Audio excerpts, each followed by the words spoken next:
The night my family planned my future, I didn't argue. I didn't cry. I just nodded and let them believe they had already won. What they didn't know, I had been planning my escape for months. It started small, little things, like my parents suddenly caring too much about where I was, who I talked to, what I posted online. At first, I thought maybe they're just being protective, but then it got worse. They started making decisions for me, what I should study, where I should work, who I should avoid. And every time I questioned it, they'd say the same thing: trust us, we know what's best.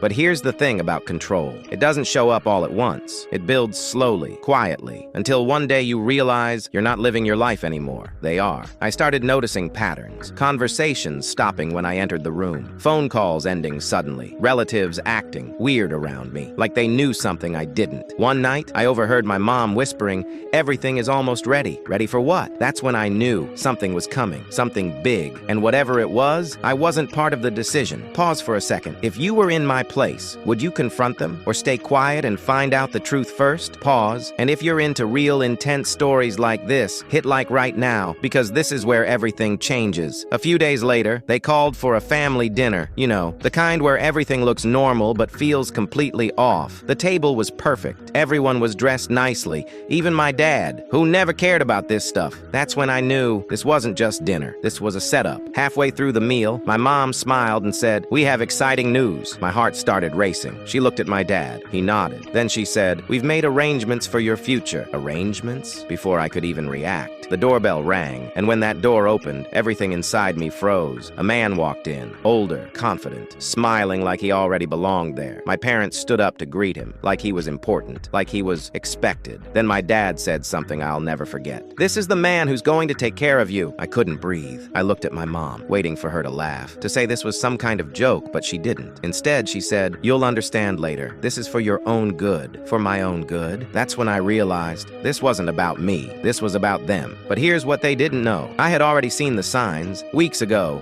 I started preparing, saving money, backing up my documents, recording conversations. I didn't know exactly what they were planning, but I knew I might need a way out. And now, I definitely did. So instead of fighting, I smiled. Yeah, I actually smiled and said, "Okay, I trust you." The relief on their faces, instant. They thought they had control again. They thought I had given up. That night, after everyone went to sleep, I packed one bag, just the essentials. No noise, no goodbye. I walked to the door, paused for a second, looked back at the place I used to call home, and then I left. The next morning, my phone was flooded with calls, messages, threats. "Come back right now." But I didn't, because for the first time in my life, I wasn't afraid anymore. And months later, when they finally found out the truth, that I had evidence, that I had exposed everything, it was too late. They didn't control my future anymore because I took it back.